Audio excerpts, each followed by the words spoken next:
There's tender holding for someone else. There's grace in the middle of it and love in the middle of it. And that's really, when we come back to the heart of it, that's really all that truly matters, is that deep love, and really learning to love ourselves in every part of the messy bits that we are.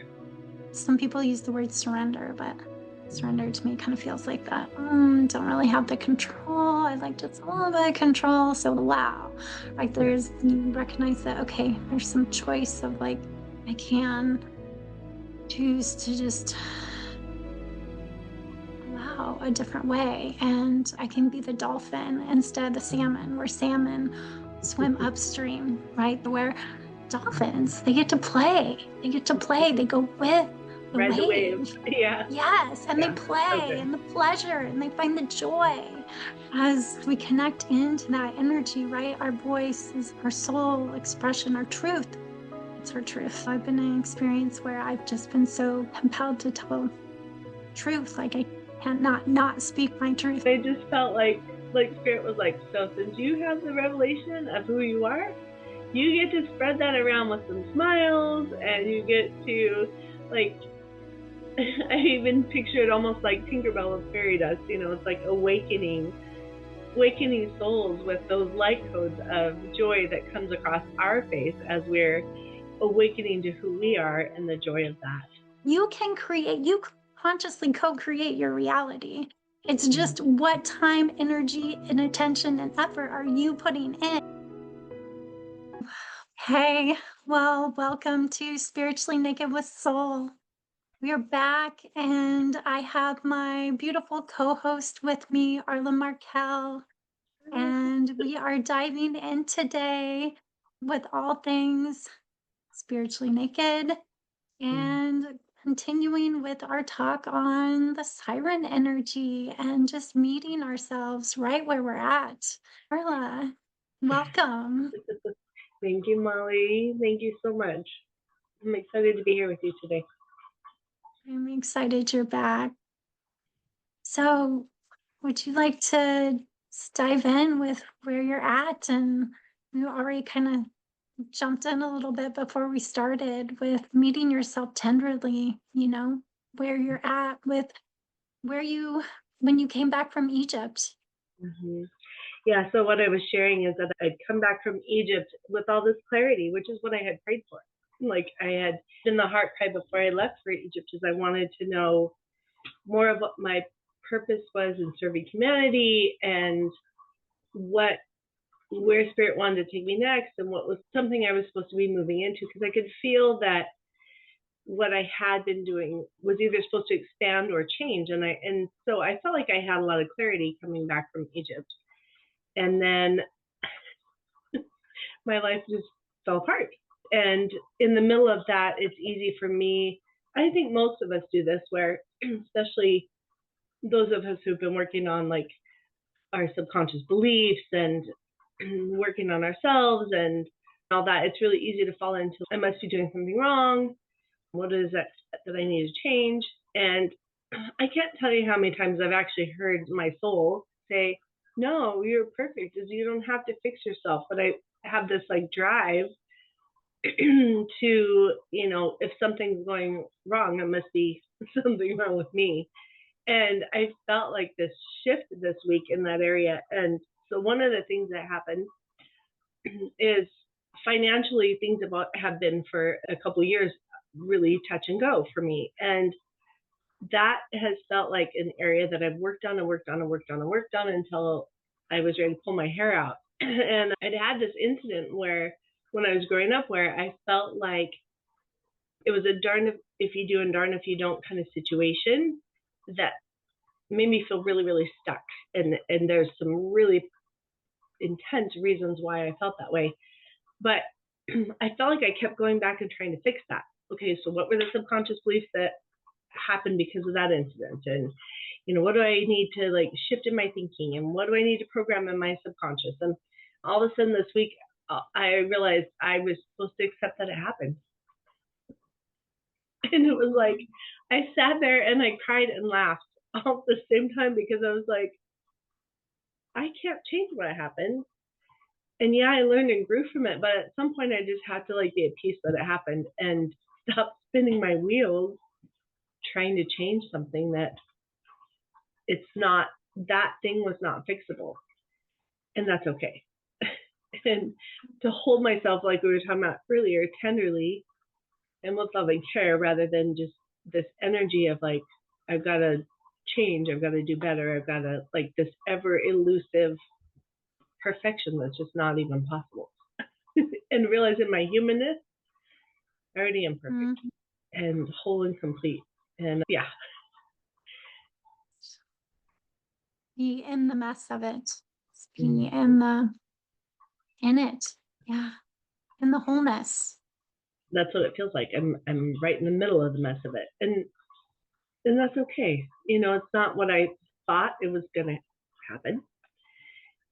But maybe in that raw vulnerability and the mess, there's hope for someone else too. You know, there's tender holding for someone else. There's grace in the middle of it and love in the middle of it. And that's really, when we come back to the heart of it, that's really all that truly matters, is that deep love, and really learning to love ourselves in every part of the messy bits that we are.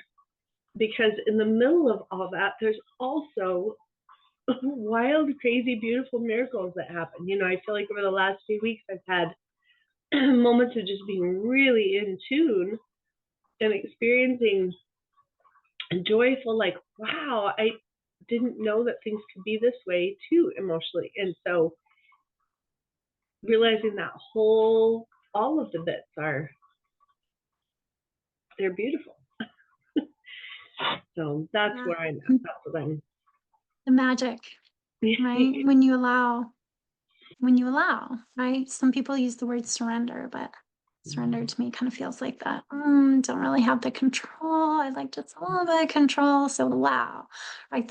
You recognize that, okay, there's some choice of like, I can choose to just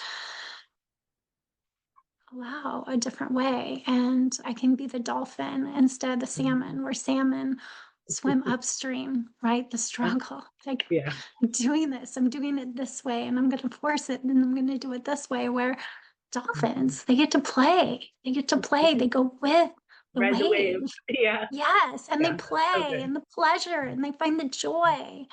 Right? They get to just play. And it sounds like you're finding the play, you're finding the pleasure, you're finding the magic. You're seeing things through maybe a different lens than you haven't before, when you're just surrendering or coming into that place of allowing, and maybe finding a little magic in this new lens, or this new perspective of something that wasn't there previously, that's Yeah. showing itself now. There's a kind of, it feels like a little bit of a renewal, because when I was younger, especially before about age 10, like 9, 10,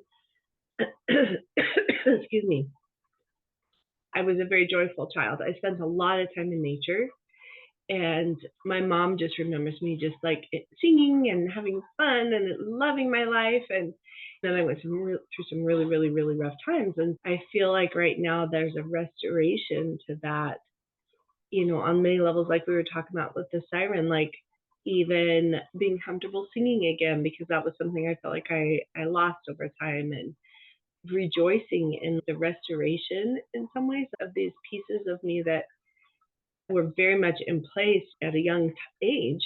I feel like they're wanting to come back out and to blossom again. I don't know if that makes sense, but yeah. Your voice. When do you think you stopped using your voice? I can think of a series of 3 events over a period of about 20 years that gradually brought it into feeling like it's better to be invisible, unheard, than it is to put it out there. So the first was a couple childhood incidences, and one of them I was humming. We were out raking together as a family, cleaning up the yard. And my dad had said, hey, Arla, I want you to go rake over in this other spot. And I was humming because I was always humming. And he got really angry because he thought I was talking back and was super mad and started yelling at me and then proceeded to ignore me for several weeks. And so in my own home, even though I hadn't even done what he thought I had done, I was completely ignored. So there were several incidences like that where I felt like, like it's better to be quiet because it's survival.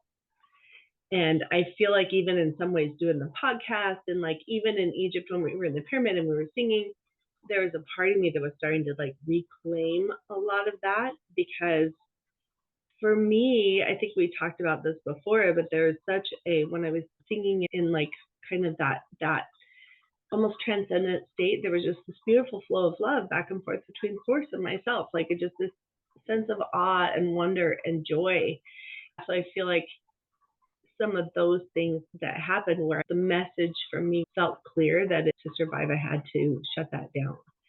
So this is definitely, as you would say, the siren energy coming back and finding safety and learning how to create safety inside, knowing that it's going to be okay to put my voice out there and to speak and to sing and to, light language, whatever that moment requires, but to hold myself in a space of safety and that it's not dependent on other people.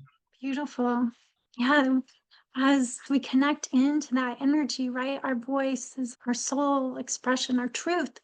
It's our truth. And sometimes our truth, I've been in an experience where I've just been so compelled to tell truth. Like I can't not speak my truth. And it's truth tellers, right? We move from empaths to truth tellers. And as empaths, we can be the pleasers, the provers, the performers, the overdoers.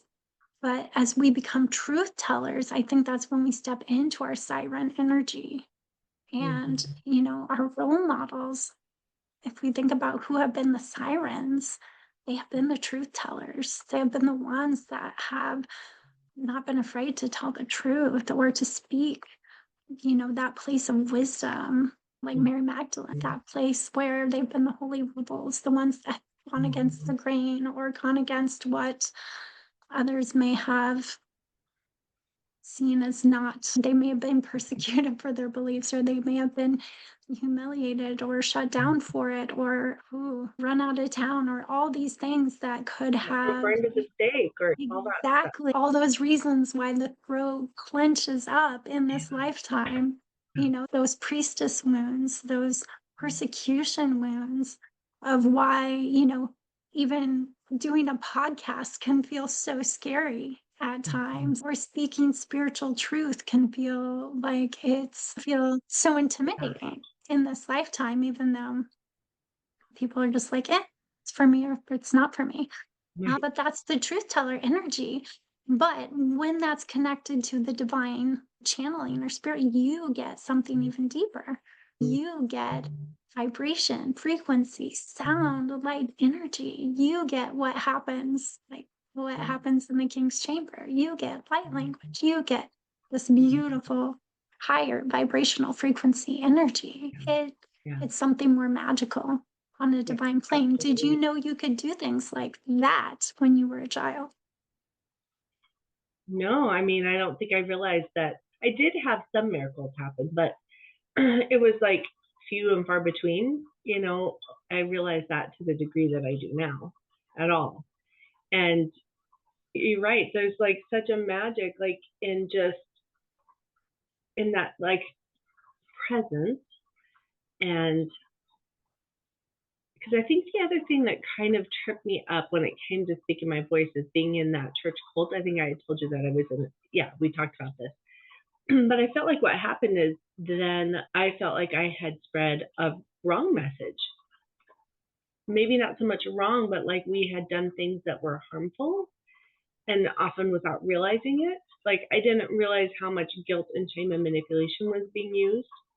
And I remember very much a lot of times trying to come from love, but being in a place where that wasn't the theme. And feeling like I had misled people. So then there was a part of me that that really shut down too, wanting to make sure that if I do speak, it is from love and it is from truth. And it's interesting now because I feel like we've talked about this a little bit before too, that it feels a little bit like the butterfly. It's like when I was in that space, I was sort of the caterpillar on the ground crawling along, thinking that this was all there was. And how going through all this process of growth and learning and shifting and experiencing miracles and experiencing the divinity inside, that we are all divine sparks, that we all have that divinity inside, and we are spirit having a human experience. And it's like all of a sudden, like as I've gone through that process of the metamorphosis, I can now see way more from the butterfly perspective, and I feel like that helped me a bit with my voice too, and of being willing to put my voice out there, because I could realize that as I grew and expanded, it was okay that I at one point was the caterpillar on the ground sharing from that perspective. And it was kind of where humanity in general was at. And it was okay to have the voice from a different, higher perspective too. So yeah. Yeah. And it's fun. I mean, I think that kind of thing, it makes life a lot more rich. Like I think I told you I was in Costco a couple weeks ago, and when I go to Costco, I want to get in and get out as fast as I can, because it's always mayhem in there. And there's a big part of me that doesn't love crowds. And so I usually am in and out as fast as I can. And I'm in there, and I felt like Spirit was like, hey, you should put a little divine swagger in your step. And I was like, that feels a little arrogant. And I just felt like Spirit was like, oh no, oh no. If every person in this place knew their divinity and knew who they were and how loved they were, they would be like talking with one another and joking around and laughing, and there would be so much joy in this place right now. And I just started laughing, and I just felt like Spirit was like, so since you have the revelation of who you are, you get to spread that around with some smiles, and you get to, like, I even picture it almost like Tinkerbell with fairy dust. It's like awakening souls with like those light codes of joy that comes across our face as we're awakening to who we are and the joy of that. I mean, there's, like you were talking about, there's this magic in this fairy dust of, it, so you get to pass that quote along in the middle of, wow, I'm learning and growing and experiencing areas where I need to like tenderly hold myself too. So that's kind of where I feel like my last few weeks have been. How about you? How's things with you? I love what you just said there. I mean, to me, that's the difference of like how you want to live your day. That is a practice I've done for over a decade. I think of, I can't, what was it? Maybe Abraham Hicks. I think that was probably where that started, was like, before you even get out of bed, like, how are you envisioning your day? Right? Like, is it from the vision of the caterpillar, or is it from the vision of the butterfly? Right. Is what I'm hearing you say. Yeah. Like, it doesn't matter if you go to Costco, or if you're working with clients all day, or if you are on global stages. Like, where are you at? What are you doing? How do you want it to feel? That's what I'm hearing with your like Tinkerbell swagger, your divine swagger. And it's the same thing. Like, what kind of vibe are you sending out? Like, how do you want it to feel? And I swear, on the days I do that, and on most days I do it, I either do it before I get out of bed, or I journal it in the mornings during my meditation, and it doesn't have to take very long. It can be like 5 minutes. I want to feel my day flows with like ease and grace. I see things from a heart-centered lens. I have peace and calm through my nervous system. It doesn't matter. Like, I get rock star parking spots. I hear music that aligns me with confirmations that my soul knows are my truths. Right. Good can You it know, get?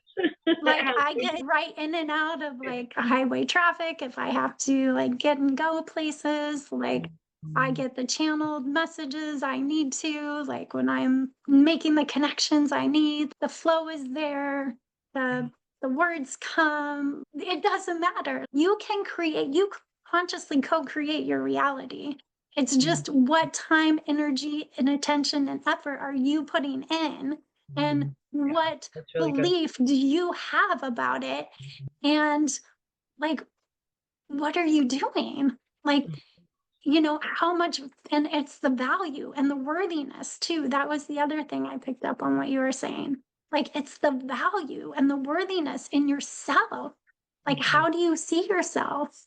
And you saw Absolutely. yourself as this divine being spreading the love and like magnetizing that frequency. And like, that's what you were doing. And people feel that and see that and sense that. Like, I use that, like, in the holidays and like the places I was going. And I used that in Egypt when I was really freaked out when I got there and had a really crazy experience where I did not feel in my body, where my soul wanted to go sightseeing and I was still awake and I didn't feel embodied. And I had Mhm. consciously call in my guides to anchor me and root me. And I had this big, beautiful rainbow winged bird woman to anchor me, Mm, to my mhm. locations and sweep her big, beautiful wings in every single site that I went and to the locations I went to like clear the path so Mhm. that it was like this clear Mhm. experience and heightened experience everywhere we went. And it was, and it Yeah. really was. And it was beyond anything I could have ever have imagined. And it was exactly the experiences that I needed. But we have to be like dialed in to receive Mhm. that. We have to take the time to embody and to ground and to connect to our channel. Otherwise, we're in our head, Mhm. not in our heart and not in our body Yeah, to absolutely. receive that. And there's Yeah. definitely so many fun miracles like that day in Costco. I would come around the corner and something that I had on my list would be right there, and I hadn't even had to go look for it. And it's funny how many items were Best. not in their normal spot. And so I come up, I'm like, Mhm. oh, there you are, and here we go. And it was so Right much fun. there. And I love it when I live that way. This is really important. Hearing you talk about this right now, I have been asking the question more recently, like, how good can it get? Like Mm, realizing in the morning, like how good could this day get? It can be absolutely amazing. Like it can be full of miracles. It can be full of joy. It can be full of expression of my divinity. I think a lot of times when we feel like life is hard, it's because we're kind of forgetting that. Like I really think we kind of come to this planet, we're like, oh, I'm going to pick all these challenges so that I can remember when I remember who I really am, those are going to feel really tiny, you know, and those are going to feel like, wow, I overcame big things and I remember who I truly am. And that's actually really fun. And all that was illusion anyway.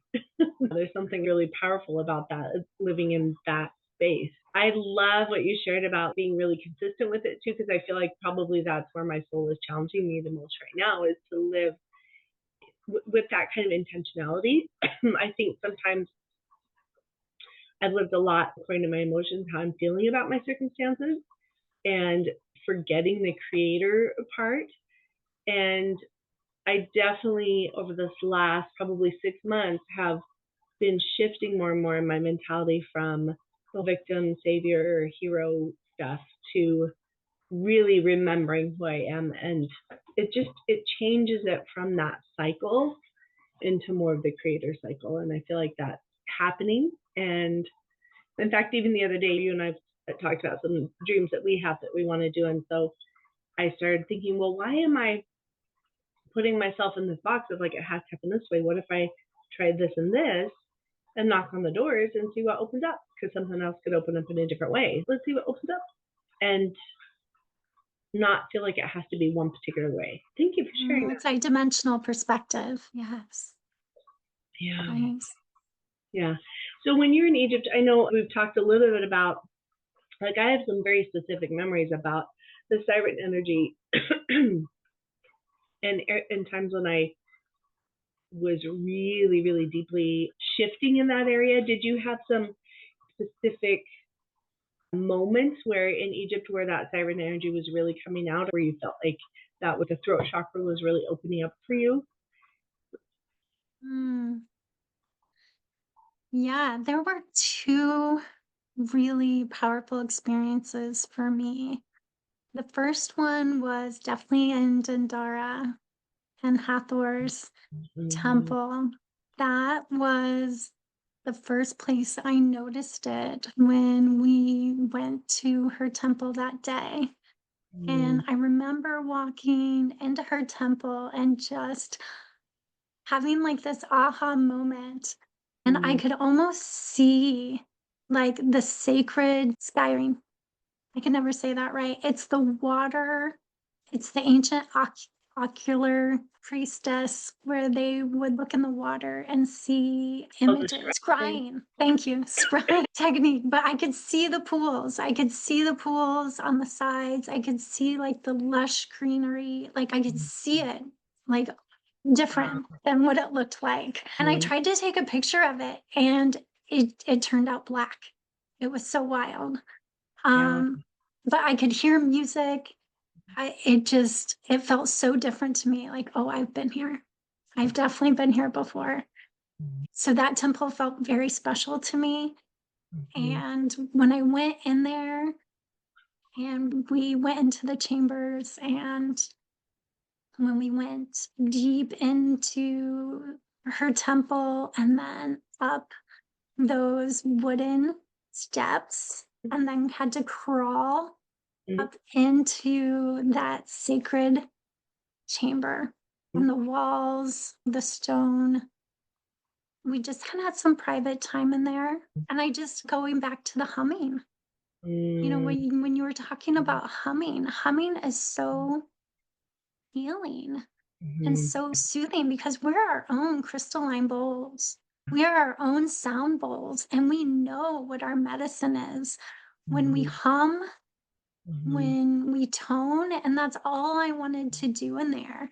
And it's almost like when you walk back into her, you kind of go through this very narrow passage once you like kind of crawl on your hands and knees and into this tunnel area. And then when you finally stand up in this beautiful, like golden lit chamber, it felt like everything in Dendara was golden, golden lights and golden energy. And I don't know how much was lights and how much was energy, but to me, it all just felt golden. And Hathor, the cow goddess, resonated with me, just being a Taurus, and just felt her energy and her presence everywhere. And I just kind of wanted to crawl up onto her altar that was kind of along the back wall. And I didn't, but I kind of did.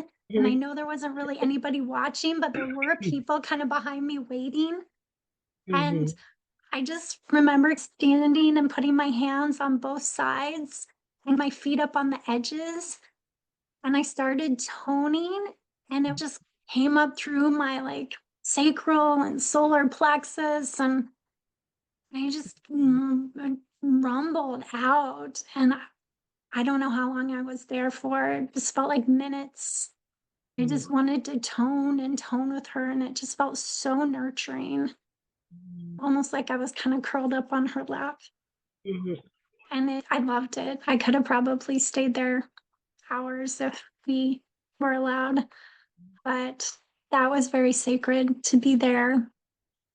And then the other experience, and it felt like we just had these short windows because we were in our group and we had a time limit. If we had been a little more by ourselves, or maybe it not be so crowded, we maybe would have had a different time. But also, the thing to know too about these locations, that if there's any sort of awareness of toning, singing, meditation, they will shut it down. They are not fans of doing anything like that in the temples that the government, they shut it down. So you have to be very aware of what you're doing and who's watching. So yeah, we were very lucky to do what we got to do when we got to do it.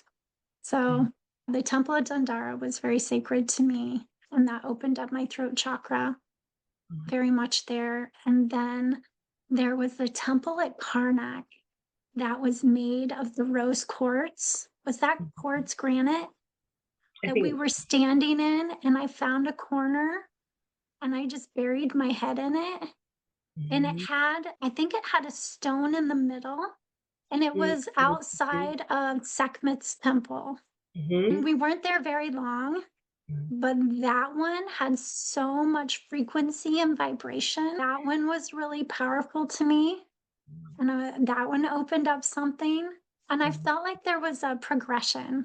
There was definitely a progression that was opening something that was like, oh, there was a lot of vibration and frequency and sound used, obviously, I believe, as siren energy in these temples. And I believe it was used, as we talked about in the first episode, to call souls back in the king's chamber. And that's where it really opened things up with that Lumerian.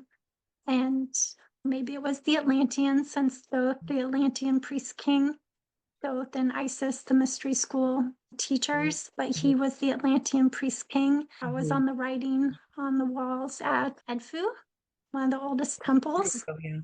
Yep, that came from Atlantis. Thoth was one of the Egyptian.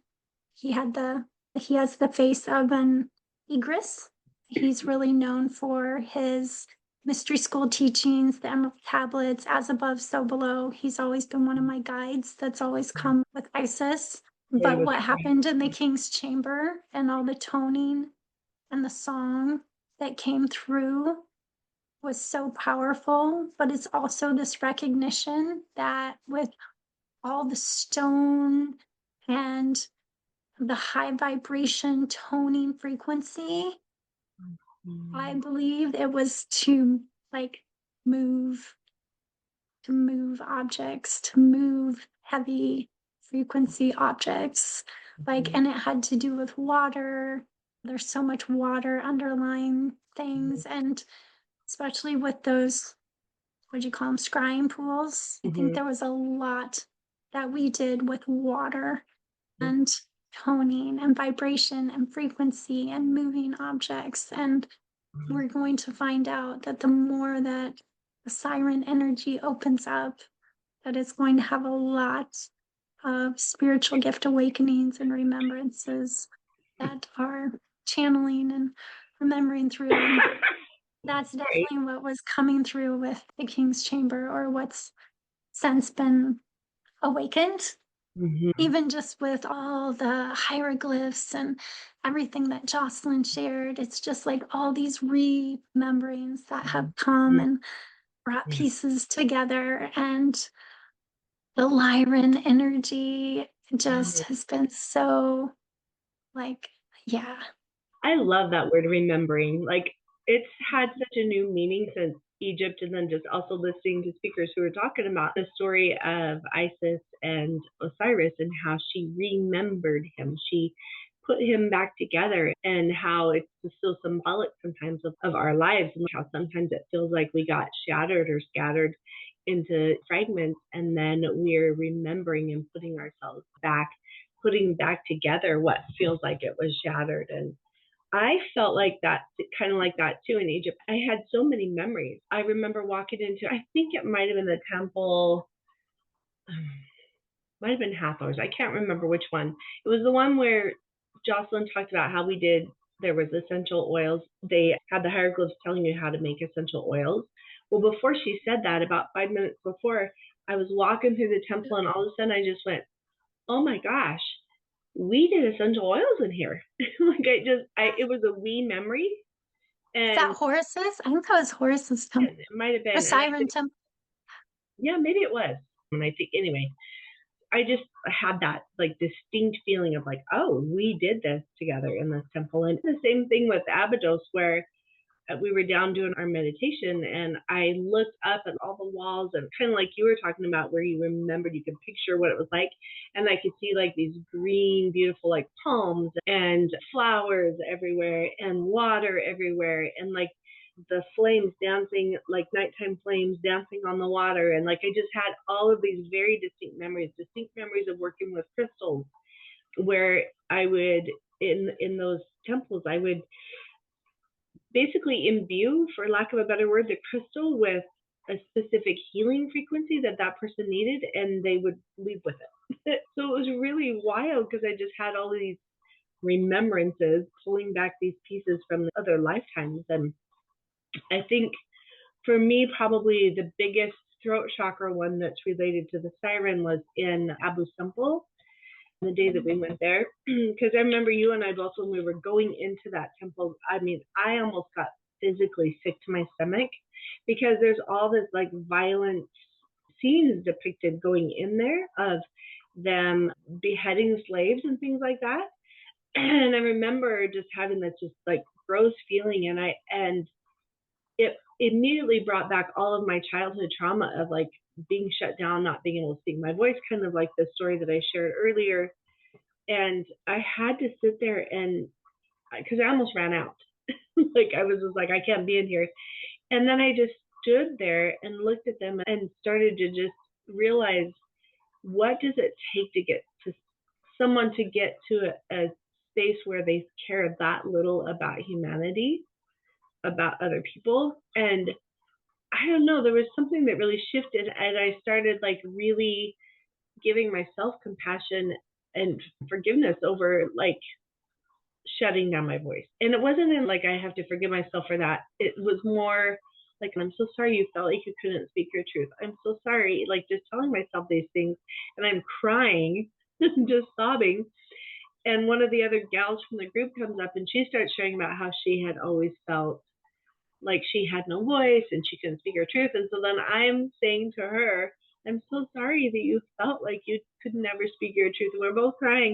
And we both felt this. It was really wild, because the release didn't happen here. It felt like it released in our bellies. I don't know what that was about, but something really released in the whole system. And then as I walked out, I realized part of the reason I was so disturbed about the beheading was because there's something really symbolic about that, because it cuts a person off of their whole upper chakra system. You know, the throat, the pineal gland, the third eye, and the crown. And I realized that was kind of all symbolic of like the fall into density that we had. And now we're coming back, because we're opening up that throat chakra, and all these other things are happening. We've come back up through that system and reclaim our power in all of those different chakra. So it was really powerful. There were some really big shifts that happened for me when it comes to my Siren energy in that temple, for sure. But it was an icky feeling at first. Yeah, there was a lot of healing that was coming to the surface with those shadow wounds, with those temples, with as they would build temples in front of temples. Was it the Romans that would build those in front of the Egyptian temples? Is that the way that went? Even on There were top, the Nefertari's temple were the Hathor temples that were next to it that were a lot more loving and divine. Yeah, I love it. Nefertari's, they definitely had a lot more of the pictures of Hathor in there. And there's really some of those temples that are really miraculous how they're built anyway, just with very specific construction, to have very specific light come in on very specific equinoxes and things like that. So just their understanding of all of that was really profound. We definitely don't build that way. No, there was so much intelligence with the connection to the stars and certain constellations, and yes, the equinox, and the certain cycles, and absolutely And the everything. Seven Sisters, do you remember that? We kept finding, like, the Seven Sisters kept coming up over and over and over again. The Seven Sisters from the Pleiades, which were supposed to be the mothers of humanity. And it was so funny, because you came here to visit after, and I had never realized it, but we have a street or a mountain here, and it's called the Seven Sisters. And then we both were like, wow, is that related to the seven stars, the Pleiades? So yeah, it was really kind of wild. Love the Pleiades. Yep, universal love, unconditional love. Pleiades are here to remind the planet, remind the consciousness how to love. And then, yeah, connected to the seven Hathors, seven chakras. Yeah, we saw that all over. It was so beautiful to see that represented.